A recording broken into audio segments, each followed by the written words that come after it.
Kosova i ka plotësuar të gjitha kërkesat, të gjitha kriteret e kërkuara për heqje të masave. Në prezencë të të gjithëve, unë e kam ngritur çështjen e masave, se më shumë përkrahen ata që shkojnë në Moskë, sesa ne. E veçanta është që kësaj radhe mohat pikërisht në rajonin tonë dhe në Tiranë, prandaj edhe shpresoj që do të ketë fokus pak më të madh në atë se si mund të ndihmohet rajoni ynë drejt BE-s. Nuk është që kam shpresa të mëdha, sepse zakonisht ka shumë fjalë të bukura, mirë po realiteti është që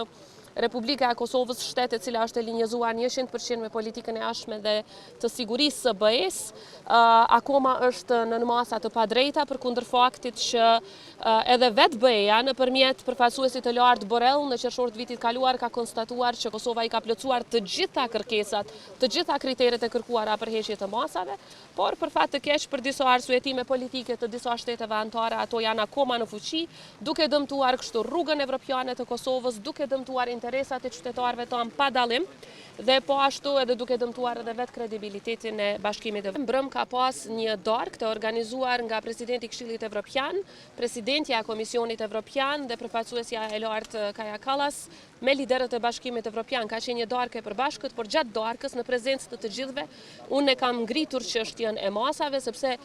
flitej për ndërtimin e besimit në raport me BE-n, megjithatë më shumë përkrahen ata që shkojnë në Moskë, sesa ne që jemi 100% në përputhje me politikat e BE-s. Nuk është se ndonjëri nga liderët e BE-s ka diçka konkrete që i kërkon Kosovës, sepse edhe ato që janë kërkuar janë plotësuar, sa i përket heqjes së masave, mirë po zakonisht arsyetohen me faktin se ka 2-3 shtete anëtare që e bllokojnë këtë. Kur unë flas me ato 2-3 shtete anëtare që përmenden, ato mua më thonë nuk jemi ne që po e bllokojnë, por janë shtetet më të mëdha. Kështu që